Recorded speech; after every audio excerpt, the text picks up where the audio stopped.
Hello everyone, welcome to Studentos. I can do this with my eyes closed. It's too easy. हमारे साथ है विनीता पहल ma'am, जो कि हरियाणा से बिलोंग करती हैं। अभी मैं 150 किलोमीटर करीब दूर आया हूं दिल्ली से मैम का इंटरव्यू करने के लिए। मैम का रैंक 2 के साथ DYSP के लिए सिलेक्शन हुआ है। मैम ने UPPCS का एग्ज़ाम दिया था।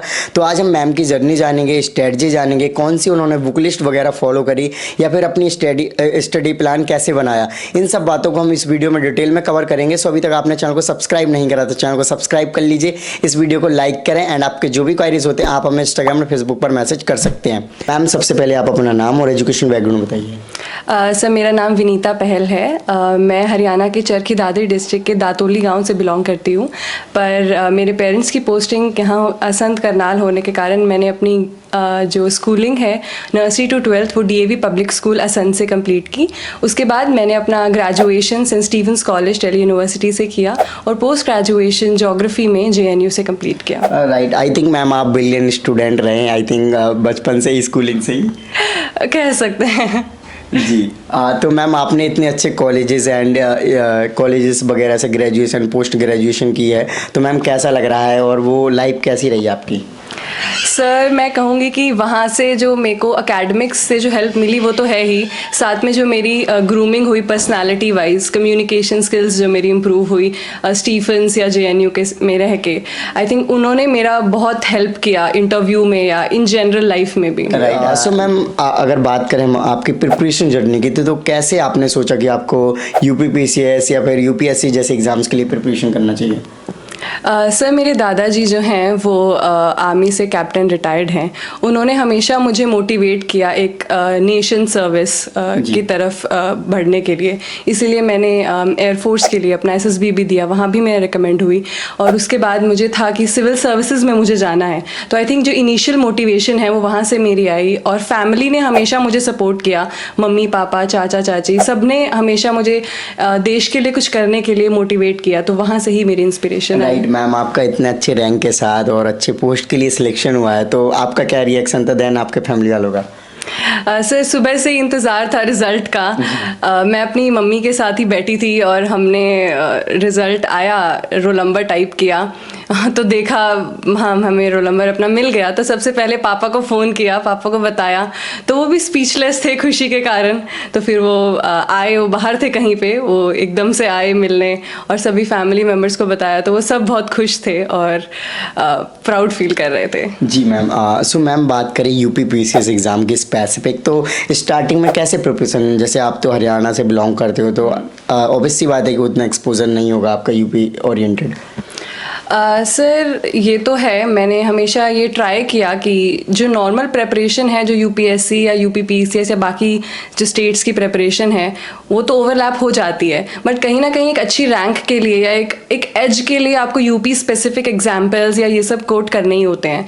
तो उसके लिए मैंने एक मैग्रा हिल्स की बुक है राकेश सरस्वत सर की, वो मैंने बहुत अच्छे से की मेंस के लिए। उसके अंदर से मैंने केस स्टडीज़ बनाई, एग्जाम्पल्स नोट डाउन किए UP स्पेसिफिक जो थे। तो हर पोर्शन में GS 1 2 3 4 मैंने UP स्पेसिफिक एग्जाम्पल्स बुक्स से और बाकी जगह से निकाले और वो मैंने अपने आंसर्स में डालने की कोशिश की। राइट।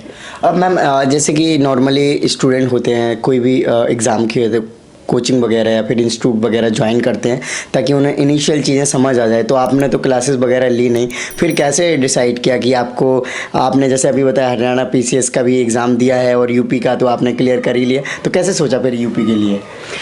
सर मैंने देखा कि UPPCS का जो एग्ज़ाम पैटर्न है वो काफ़ी हद तक UPSC से ओवरलैपिंग है और नेबर स्टेट भी है और काफ़ी जो है गवर्नेंस वाइज भी काफ़ी इम्प्रूवमेंट आई है कुछ सालों से। तो मुझे था कि UPPCS एक बहुत अच्छा प्लेटफॉर्म हो सकता है अपने करियर को एस्टैब्लिश करने के लिए, और प्रेपरेशन वाइज बुक्स बहुत ज़्यादा अवेलेबल थी, सोर्सेज अवेलेबल थे। तो मैंने बुक्स के माध्यम से, कुछ वीडियोस YouTube पे अवेलेबल हैं, उनके थ्रू अपनी प्रेपरेशन स्टार्ट की। राइट। तो मैम YouTube वगैरह आपको क्या लगता है कितना हेल्पफुल रहा आपकी सक्सेस में? सर YouTube तो बहुत हेल्पफुल रहा है। एकेडमिक्स देख लें तो आपको हर चीज़ के लेक्चर्स, नोट्स सब कुछ अवेलेबल हो जाते हैं। ऑल्सो आपके जैसे चैनल्स हैं जो इंस्पिरेशन और मोटिवेशन प्रोवाइड करते हैं, आई थिंक हर स्टूडेंट की वो रिक्वायरमेंट होती ही है एक पॉइंट पे। तो आई थिंक YouTube एकेडमिकली भी और नॉन एकेडमिकली भी बहुत हेल्पफुल सक्सेसफुल है प्रिपरेशन। राइट मैम, आप सभी जैसे जानते ही हैं कि जिनका सिविल सर्विसेज या स्टेट पीसीएस हो गया या फिर यूपीएससी हो गया, जिनका फर्स्ट अटैम्प्ट में हो जाता है, कहा जाता है वो काफ़ी लकी पर्सन, या फिर उनका जो पढ़ने का स्टाइल है या फिर सारी चीज़ें उन्होंने बहुत ही अच्छे से करी हैं, सो दैट कि उनका फर्स्ट अटैम्प्ट में हो गया। तो आप इसके बारे में क्या सोचते हैं मैम? सर लक फैक्टर को तो मैं बिल्कुल डिनाई नहीं करती हूँ, मैं डेफिनेटली कहूँगी कि लक है कि मेरा फर्स्ट अटेम्प्ट में क्लियर हो गया। और रही बात अलग तरीके से करने की, तो मैं कहती हूँ कि मैंने हार्ड वर्क ज़्यादा नहीं किया, मैंने स्मार्ट वर्क किया। पहले एग्ज़ाम पैटर्न को समझ के स्पेसिफिक स्टडी की, ये नहीं कि पूरी की पूरी वर्क वर्ड बाय वर्ड पढ़ी, स्पेसिफिक पोर्शन सारी बुक्स से। इनफैक्ट जैसे लक्ष्मीकांत तो वर्ड बाय वर्ड है, बट बाकी मैग्रा हिल्स की जो बुक्स हैं वर्ड बाय वर्ड ना पढ़ के स्पेसिफिक पोर्शंस पढ़े, थोड़ा स्मार्ट तरीके से अपनी प्रिपरेशन को ओरिएंट किया। सिर्फ आंसर राइटिंग ही ना करके मैंने उसके अंदर एक वैल्यू एडिशन पे ज़्यादा फोकस किया। तो आई थिंक ये है। सो मैम, नॉर्मली किसी से हम पूछते हैं कि आपने कब से तैयारी करना स्टार्ट करा या फिर कितने टाइम में एग्ज़ाम निकाला, तो नॉर्मली कहीं ना कहीं कुछ लोग बैकग्राउंड में कॉलेज या फिर पोस्ट ग्रेजुएशन टाइम से पढ़ते रहते हैं। तो मैम आपने एक्चुअल कब से स्टार्ट किया था? इसके लिए अगर देखा जाए कि हम जैसे जो स्टूडेंट या फिर कोई और स्टूडेंट है जो नया है इस एग्ज़ाम में, वो अगर तैयारी करेंगे तो उनको कितना टाइम एटलीस्ट लग जाएगा, और आपने कैसे किया? सर मेरा ग्रेजुएशन टाइम से ही था कि मुझे सिविल सर्विसेज में आना है, तो मेरा ओरिएंटेशन वहीं था। और मैं जब ग्रेजुएशन कर रही थी तभी हमारा एक सब्जेक्ट था एस्ट्रोफिज़िक्स, वहीं से मेरा इंटरेस्ट ज्योग्राफी में जो है वो डेवलप हुआ। तो मैंने अपना प्लान किया कि मैं मास्टर्स भी करूँगी ताकि उस सब्जेक्ट में मेरी एक अच्छी होल्ड हो जाए। तो आई थिंक ग्रेजुएशन के बाद और पोस्ट ग्रेजुएशन के पहले जो थोड़ा टाइम था वहाँ पे मैंने डेडिकेटेड प्रेपरेशन की अपनी, और मैं कहूँगी कि 1 ईयर डेडिकेटेडली अगर आप प्रिपरेशन कर लेते हैं तो वो सफिशिएंट है एग्ज़ाम को क्रैक करने के लिए। मैम जैसे कि आपका तो चलो जो एजुकेशनल बैकग्राउंड था वो स्टीफन और जेएनयू रहा है। मैम जो लोग एस्पिरेंट है वो नॉर्मल कॉलेज से आते हैं, जैसे कि यूपी में हो सकते हैं, फिर अदर स्टेट से भी, तो मैम उनको क्या लगता है, आपको उनको क्या करना चाहिए अपनी प्रिपरेशन में स्टार्टिंग में? क्योंकि आपने तो बताया कि आपको एकेडमिकली काफ़ी हेल्प मिली है कॉलेज से। सर सबसे पहले तो ये चीज़ माइंड से निकाल देनी चाहिए कि हम एक छोटे कॉलेज से हैं या ऐसे कॉलेज से हैं जो एक नोन नहीं है, क्योंकि at the end of the day मेहनत आपको खुद को करनी पड़ेगी। जो कॉलेज है वो आपको ग्रूम कर सकता है, गाइड कर सकता है, क्योंकि मेरे भी सीनियर्स रहे हैं स्टीफन से, जेएनयू से, जिन्होंने काफ़ी गाइड किया। बट ऐसा नहीं है, आजकल यूट्यूब पे सभी गाइडेंस अवेलेबल है। तो अगर आप कहीं ऐसे कॉलेज से हैं जो इतना वेल नोन नहीं है, बट आपको खुद को एफर्ट डालना पड़ेगा, आप यूट्यूब को एक्सप्लोर करिए। आप अपने ही कॉलेज के सीनियर्स, इतने स्टूडेंट्स हैं जिन्होंने वेल नोन कॉलेज से नहीं है फिर भी उन्होंने अच्छी रैंक के साथ क्रैक किया है, तो उनसे कॉन्टैक्ट करने की कोशिश कीजिए। तो मैम एवरेज कितने घंटे आप डेली पढ़ने का ट्राई करते थे या फिर कैसे पढ़ते थे? सर जैसा मैंने बताया कि मैं हार्ड वर्क को ना फोकस करके हमेशा स्मार्ट वर्क को फोकस करती थी, तो कभी टाइमर के साथ तो मैंने प्रिपरेशन नहीं की। तो मैं बेसिकली अपना शेड्यूल बनाती थी और उस शेड्यूल को फॉलो करती थी। उसके लिए 10 to 12 आवर्स, और अगर चाहिए तो 14 आवर्स भी प्रिपरेशन की, अगर कम टाइम है तो 6 आवर्स भी की। तो ऐसा कुछ फिक्स नहीं था, डिपेंड करता है कि एग्जाम एग्जाम कब है और कितना आपकी प्रिपरेशन है ऑलरेडी। जी मैम। मैम ज्योग्राफी में जैसे कुछ टॉपिक्स होते हैं या फिर कुछ ऐसे डाटा पॉइंट्स या फिर कुछ ऐसा टॉपिक्स या फिर कुछ ऐसी इंफॉर्मेशन समझ लिए जिनके लिए हम कुछ ट्रिक्स बनाते हैं, तो कुछ ऐसा आपने किया कभी? सर लकीली मेरे को मैप्स बनाना हमेशा से ही पसंद रहा है, तो मैं बहुत जल्दी मैप्स बना लेती थी। तो आई थिंक मैं अपने आंसर्स के अंदर हर चीज़ में जब एग्जाम्पल कोट करती थी तो छोटे छोटे ही सही पर मैप्स बहुत बनाती थी। तो और ट्रिक्स तो सर यही है कि मैप की एकदम ऐसी प्रैक्टिस हो कि फटाफट मैप बन जाए, छोटा बड़ा, इंडिया का, वर्ल्ड का। तो वो अगर आप अच्छी प्रैक्टिस कर लें, इवन जो जीएस के स्टूडेंट्स भी हैं, इंडिया में जीएस 1 में ज्योग्राफी का सब्जेक्ट है, तो आई थिंक मैप की प्रैक्टिस बहुत इंपॉर्टेंट है। ऑल्सो आप अपने मैप्स को डेवलप करें रादर देन जस्ट एटलस में जो मैप्स हैं या एनसीईआरटी में जो मैप्स हैं उनको छोड़ के जो भी अगर आपको लगता है कि ये लोकेशन मैं मैप पे मार्क कर सकता हूँ, वो मैप पे मार्क करके आप उसको डिस्क्राइब कीजिए। राइट मैम, एक और चीज़, जैसे कि आपके दादाजी आपने बताया कैप्टन रिटायर हुए आर्मी से, उनके भी कहीं ना कहीं यूनिफॉर्म में स्टार्स वगैरह रहे होंगे और आपको भी स्टार्स की यूनिफॉर्म मिलनी है, तो उसको लेकर भी कुछ अलग सा रिएक्शन रहा होगा घर वालों का, तो वो कैसा था?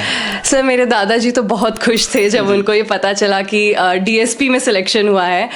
और जो जैसा आपने कहा यूनिफॉर्म, तो मेरा भी हमेशा से यूनिफॉर्म पहनने का जो सपना था वो पहले एयरफोर्स में पूरा हुआ, पर मुझे सिविल लाइन में जाना था और ये पुलिस के अब जब मुझे रैंक मिली तो वो अपने आप ही वो सपना भी पूरा हो गया। राइट मैम, जो सी सेट है, सी सेट को नॉर्मली स्टूडेंट लाइटली ले लेते हैं, तो सी सेट को लेकर आपने कैसे किया, क्योंकि आपका एकेडमिक्स अच्छा रहा है वैसे?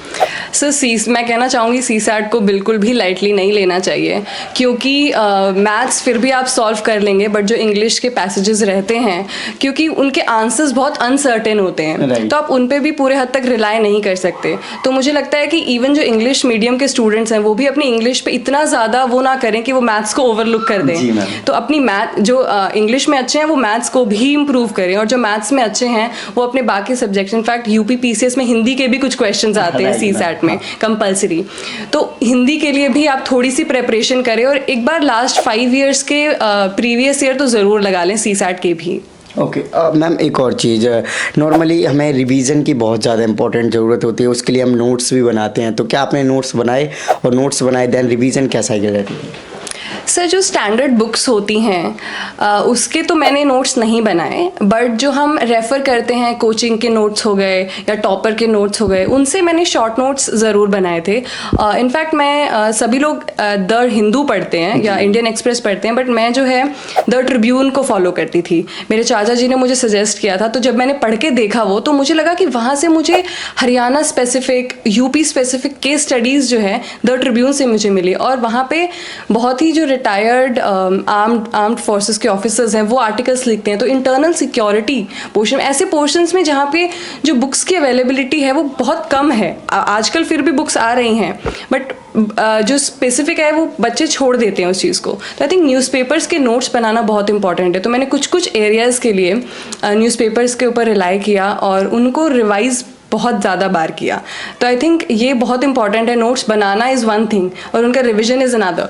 तो रिविजन बुक्स का तो बुक से ही किया क्योंकि एक पिक्टोग्राफिक मेमोरी बन जाती है, बट अपने जो नोट्स हैं उसको भी एक बार वीकली या जैसा भी आपको सूटेबल लगे रिवाइज करना बहुत ज़रूरी है। राइट मैम, सो जो मैम कोचिंग वगैरह होती हैं वो भी काफ़ी हेल्प ही करती हैं प्रिपरेशन में, और नॉर्मली स्टूडेंट प्रेफर भी करते हैं। तो जैसे आपने अगर कोचिंग नहीं करी तो जैसे मॉक टेस्ट वगैरह लगाए होंगे, टेस्ट लगाए होंगे, तो वो लगाए हैं आपने?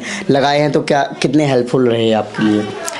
सर मैंने मॉक्स बहुत लगाए हैं। जैसा आपने कहा कोचिंग मैंने नहीं की क्योंकि मेरा पर्सनल चॉइस था, मुझे लगा कि मेरे पास टाइम है मैं कर लूँगी, बट मुझे कोचिंग से कोई प्रॉब्लम नहीं है। जो बच्चे प्रेफर करते हैं that's also very good, but हाँ मॉक्स लगाना बहुत ज़रूरी है। इनफैक्ट मैंने प्रीलिम्स के बहुत ही ज़्यादा मॉक्स लगाए थे, तो प्रीलिम्स में मॉक्स बहुत हेल्पफुल हैं। मेंस की जहाँ तक बात है मॉक्स इंपॉर्टेंट हैं, आंसर राइटिंग इंपॉर्टेंट है, पर ये नहीं है कि आजकल तो कहते हैं लोग डेली आंसर राइटिंग प्रैक्टिस करो, डेली इतने आंसर्स लिखो, वो इतना ज़रूरत नहीं है।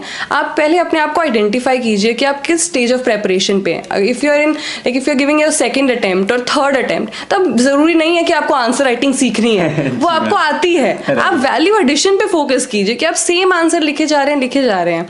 तो आई थिंक आप अपने आप को आइडेंटिफाई कीजिए कि मॉक्स की ज़रूरत है या रिवीजन की ज़रूरत है। तो आई थिंक एक बैलेंस एस्टैब्लिश करना चाहिए। Right, so ma'am success partner की बात करें तो फैमिली हो सकते हैं, बुक्स हो सकते हैं, फ्रेंड्स हो सकते हैं, क्या क्या? सर मेरी फैमिली ने तो हमेशा से मेरा सपोर्ट किया। बीइंग अ सिंगल चाइल्ड हमेशा हर मोमेंट पे मेरा जो भी डिसीजन था उन्होंने मुझे सपोर्ट किया। मैंने अपनी जो पाथ है वो खुद ही डिसाइड किया, फैमिली ने हमेशा सपोर्ट किया। फ्रेंड्स, मेरे स्कूल के फ्रेंड्स स्वाति, निष्प्रा, अरुंधति, सब ने मेरे को सपोर्ट किया। और बुक्स की जहाँ तक बात है, आई थिंक एक जो मैग्रा हिल्स की बुक है उन्होंने लक्ष्मीकांत की बुक हो गई इंडियन पॉलिटी की, इवन जो UP specific Rakesh Saraswat sir की बुक है उन्होंने बहुत हेल्प किया। तो I think friends, family and books, ये तीनों का जो सपोर्ट है वो क्योंकि मेरे साथ हमेशा रहा, इसीलिए ही आज मैं यहाँ तक पहुँच पाई। राइट मैम, सो कुछ ऐसे मैम एग्ज़ाम के दौरान आपने इतनी सारी प्रिपरेशन करी है तो कुछ ऐसे टेक्निक्स या पॉइंट्स गेन हो जाते हैं कि अगर हम इन सब चीज़ों को डेली वाइज या फिर इन चीज़ों को फॉलो करेंगे तो डेफिनेटली हम सक्सेस पा सकते हैं एग्ज़ाम में? सर एक चीज़ जो मैं कहूँगी वो है कंसिस्टेंसी। आप अपना या तो एक दिन पहले या मॉर्निंग में ही एक शेड्यूल बनाइए, और वो भी एक ऐसे वाटर टाइट शेड्यूल होना चाहिए कि इतने से इतने बजे तक मुझे ये करना है, और बिल्कुल इस बुक को अगर मैं पढ़ रहा हूँ तो इतने पेजेस पढ़ने हैं, तो बहुत स्पेसिफिक शेड्यूलिंग अगर आप जब तक नहीं करेंगे तो एक कंसिस्टेंसी जो है वो नहीं डेवलप होगी। तो एक कंसिस्टेंसी डेवलप करनी बहुत ज़रूरी है। दूसरी चीज़, trust your journey and trust yourself. अगर आपने ये अपना शेड्यूल बनाया है, ये नहीं है कि कोई टॉपर बोल रहा है ऐसा करो तो आप वैसा करने लग जाएं, फ्रेंड्स कह रहे हैं नहीं ये ऑप्शनल लो तो हम वो ऑप्शनल लेने लग जाएं। तो you have to believe in yourself. I think वो बहुत ज़रूरी है। अपने आप अपने पाथ जो है वो डेवलप कीजिए और उस पर आगे बढ़िए। Okay, so thank you so much ma'am. So friends, आपने देखा कि मैम ने अपनी जर्नी को, एग्ज़ाम प्रिपरेशन को, ओवरऑल सारी चीज़ें आपके साथ शेयर करी। सो आई होप कि आपको वीडियो अच्छी लगी होगी, तो इस वीडियो को लाइक करें।